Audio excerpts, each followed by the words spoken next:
চৌধুরীদের সামিয়ানা বাইরে সেদিন হলো আনা।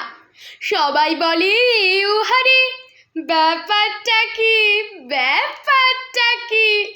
চৌধুরীদের ছোট মেয়ের বিয়ে নাকি। কেউ বা বলে হয়তো নাতির অন্নপ্রাশন, হচ্ছে বিপুল তাই আয়োজন। বললে কেহ ফিস ফিসিয়ে মিহিন সুরে, চৌধুরীদের মেজ ছেলে হয়তো আজই আসছে ফিরে বিদেশ ঘুরে।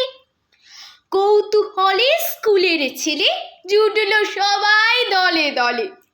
এই উহারে ডেকে বলে, যাত্রা হবে রাত্রে আজি, আসতে হবে সন্ধ্যাবেলা। আশেপাশে জমলো বহু লোকের মেলা। হাটের লোক, ঘাটের মাঝি, স্টেশনের যতেক কুলি, কাজ কর্ম সকল ভুলি সবাই হলো সেথায় জড়ো।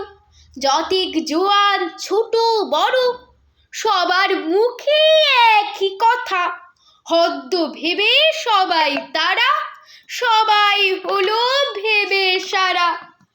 ভিড়ের মাঝে দাঁড়িয়েছিল পাড়ার প্রাচীন দিনু বুড়ো। নিতাই এসে বললে তারে, ব্যাপার কি হে বুঝছো খুড়ো?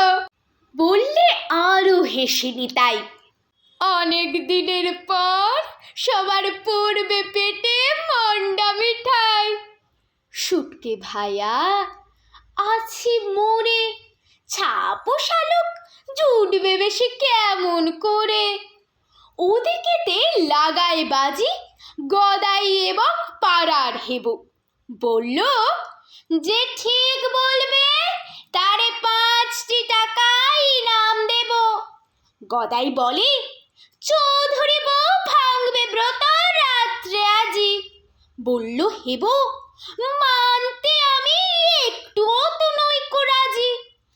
আসবে আজি জমিদারের জামাই। ভিড়ের থেকে চেঁচিয়ে বলে রামাই।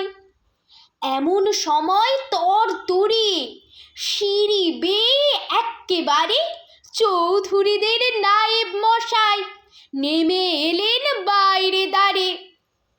সবাই বলে নিঃশেষ ফেলে, এবার সকল যাবে জানা, আজকে কেন বার হলো এই বিরাট বিপুল সামিয়ানা।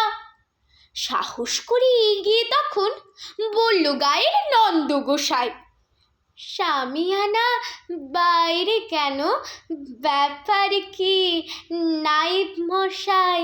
কাষ্ঠ হেসে যষ্টি ঠুকে বলল তখন নায়েব মশাই, ওই ধরেছে সামিয়ানায়, বাইরে রোদে দিয়েছি তাই। নমস্কার।